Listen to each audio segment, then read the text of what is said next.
That is literally all you're going to need to do this job. It's very simple, shouldn't take long at all, so we're going to get started.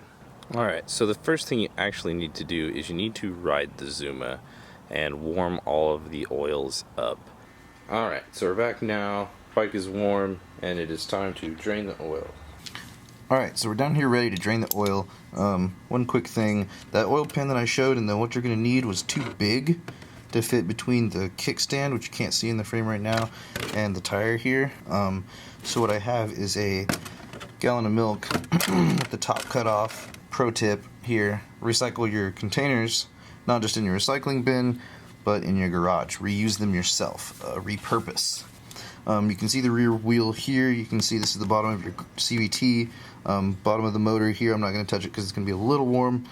And then you have the bolt right there. So yeah, this is going to be the 12 mil. We're just going to go ahead and loosen that. Alright, and so I'm literally just going to spin this guy.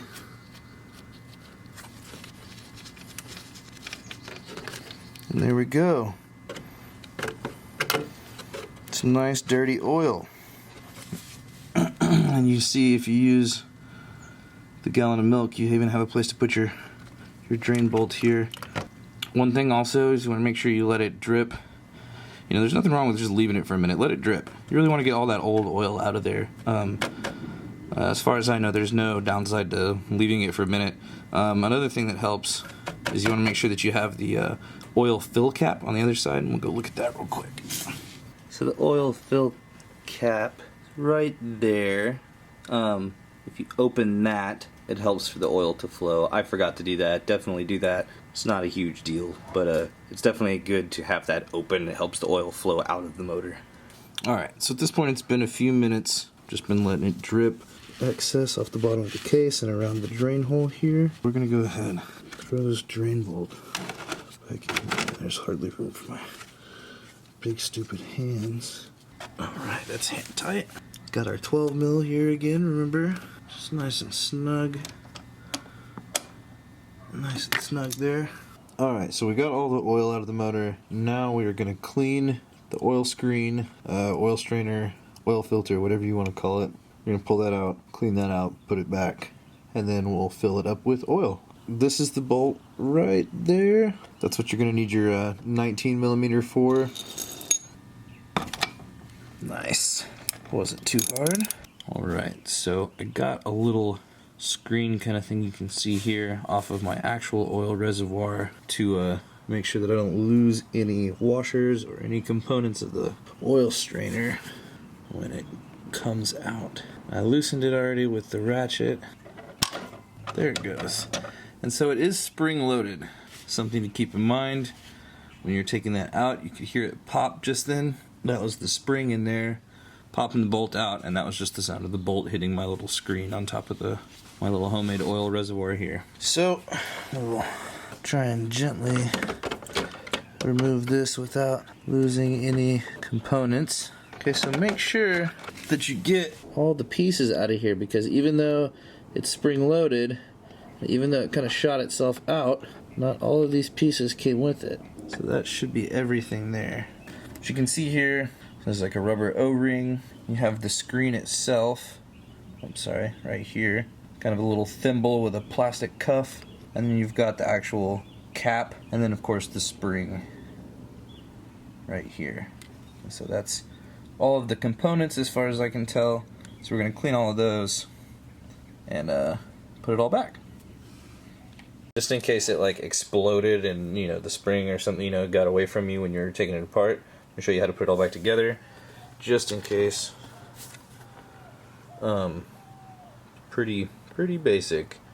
Got your little O-ring, just slides over everything like that, and it will get pulled down into place as you tighten that cover anyway. And your spring and your screen. Yeah. Go ahead and try and just stick the screen itself back in there. It kind of hangs in place by itself. I'm gonna go ahead and move the whole oil res out of the way so I have room. I've got my O-ring already on the cap and the spring is just resting in there. You just slide the spring around the screen and it's kinda awkward to get it. You just kinda have to gently apply pressure until you can get the threads to make contact and just try and get them to catch. And make sure that when you're doing this, there's a little play. Make sure that you have it as straight on there as possible. You don't want to bend anything. Shouldn't really have to force it too much. It's just that spring that you saw. That's all you have to press against. And at this angle, it takes a little bit of work, and it makes it awkward to get these threads to catch. But that's all you have to do. I think we got it right there. Bingo. Yep. And we'll get that hand tight, and then we'll hit it with that 19mm again. And nice and snug. Not crazy tight. Alright, so now we're going to come back around to the right side of the bike. And we're going to come back to where we took the oil fill cap off earlier. It's your dipstick also. And that is where we're going to add our oil. Alright. Cleaned out one of my funnels here, and we're going to put 850 milliliters of oil, 4-stroke motorcycle oil. I'm using a Royal Purple. This focuses 10W40 is what I'm using. I'm not going to tell you what kind of oil to use because I know better than that. Everybody uses what kind of oil they like to use. 10W30, 10W40, something like that, you're good. Just make sure you're using 4-stroke motorcycle oil. I use a full synthetic. And it is 850 milliliters. So we're going to go ahead and pour that in real quick. Alright, so I just added the oil. I'm just going to give the funnel a few minutes to drip just to get all the oil out of there. Just so we get as close as possible to the right amount, and also so that there's not a bunch of oil dripping out of my funnel. Alright, so giving it a couple minutes here. Just going to go ahead and pull the funnel out. Got our dipstick slash cap from before, which is this guy, if you're unfamiliar. This is also how you check your oil level. There we go. You don't want to see any gap. I don't know if you can see that on the camera. You need to make sure that it's all the way on. Just get it good and tight. So once you've got your dipstick back in, your oil cap back fully threaded on there, you should be good to go. If you properly measured your oil, that's pretty much it. This is a simple job. You can do this yourself. As much as I like to support local businesses, don't spend money at a shop to get your oil changed. You can change your oil. This cost me the price of 1 quart of oil, and I had the tools, which was very limited, as you saw. So change your own oil. You can do this.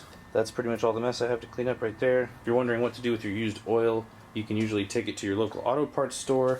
If you're not sure, just look up your local auto parts store, AutoZone, Advanced Auto Parts, whatever you have in your area. Call them, ask them, hey, do you guys take used oil? Take your oil up there. They have a reservoir up there. You can give it to them. They recycle it or whatever they do with it. So none of it is a big deal. Change your own oil. It's an easy thing to do. Thanks for watching, guys. Have a good one. Enjoy your Zuma 125. I know I do.